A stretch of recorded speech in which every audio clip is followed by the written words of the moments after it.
What's happening in the real estate market? I have been getting this question even more than usual in the past couple of weeks, and buyers that were hibernating a little bit through the holidays seem to have been starting to wake up.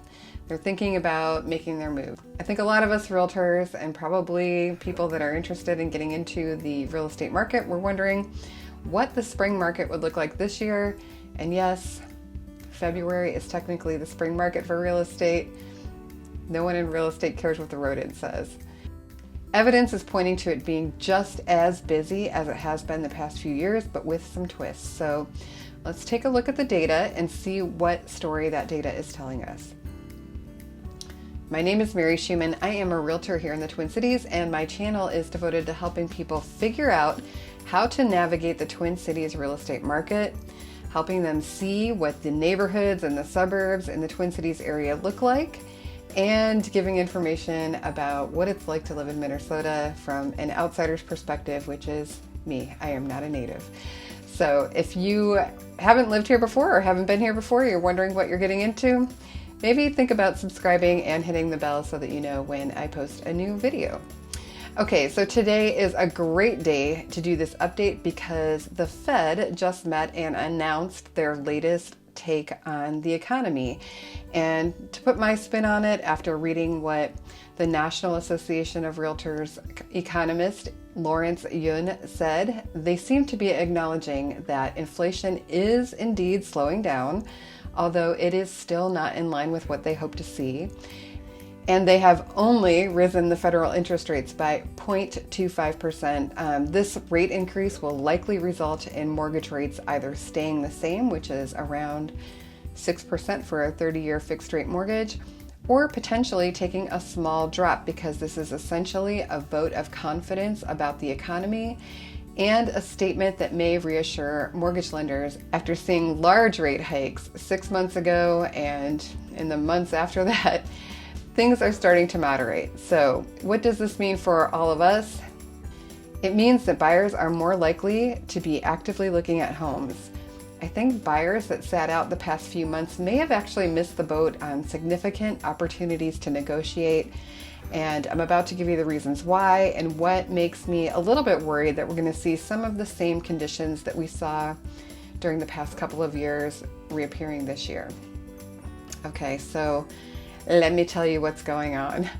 We have historically low housing inventory to sell. I feel like I keep saying this and it's very true, but it dropped again this week. We now have only 4,205 active listings for people to choose from.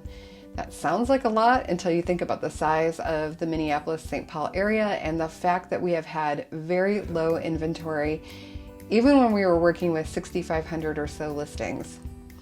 Granted, higher interest rates means fewer buyers that actually can look and buy, but it also means fewer sellers that are willing to let go of a mortgage that they are paying a very low rate on.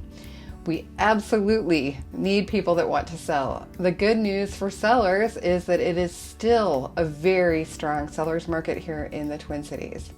So reminder, a seller's market is 5 months or less of available inventory to sell. A balanced market is 5 to 6 months, and a buyer's market is more than 6 months worth of inventory.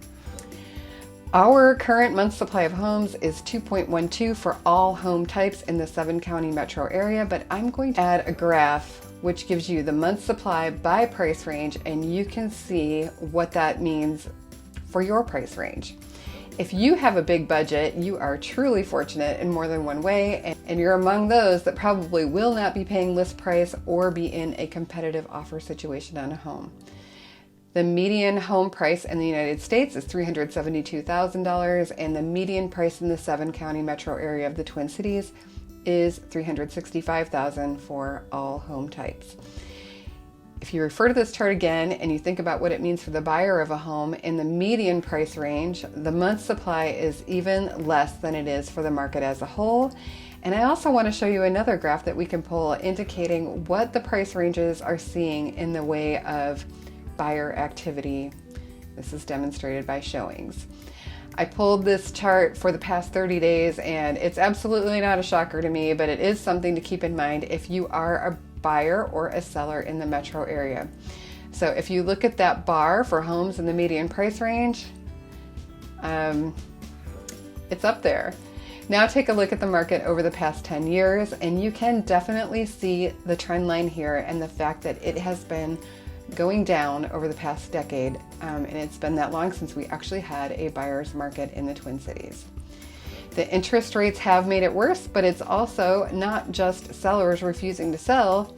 2008 was a hot mess in a lot of ways, but it had some significant long-term impacts on the housing market because it affected builders, and they are being affected again. So this chart is one of the ones that Gary Keller, who is the founder of Keller Williams and considered kind of a real estate savant, put together to show what is happening with housing supply. The yellow line that you see is where we needed to be to remain kind of current with the housing needs. And you can see that we have been well below that number nationwide for quite a long time. Every single one of those deficits can be tacked onto one of the other bars to get a visual of unmet housing demand. One of the things that I often hear is how long it will take for builders to catch up to the current demand or the need for housing. And right now, this is estimated at well over a decade. Another interesting tidbit is price reductions. I believe in an earlier video, I might have mentioned something about them hitting 800 or so for a rolling 7-day average. And they were actually up to over 1,000 per week at one point.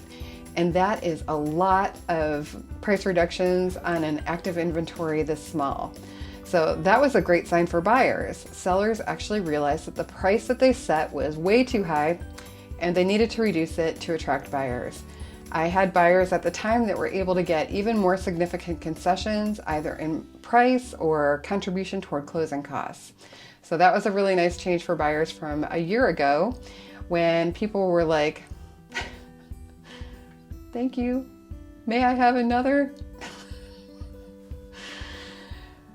Okay, we are now only seeing about 300 properties doing a price reduction on a rolling 7-day average, far less than 1% of the active property total. So times have changed.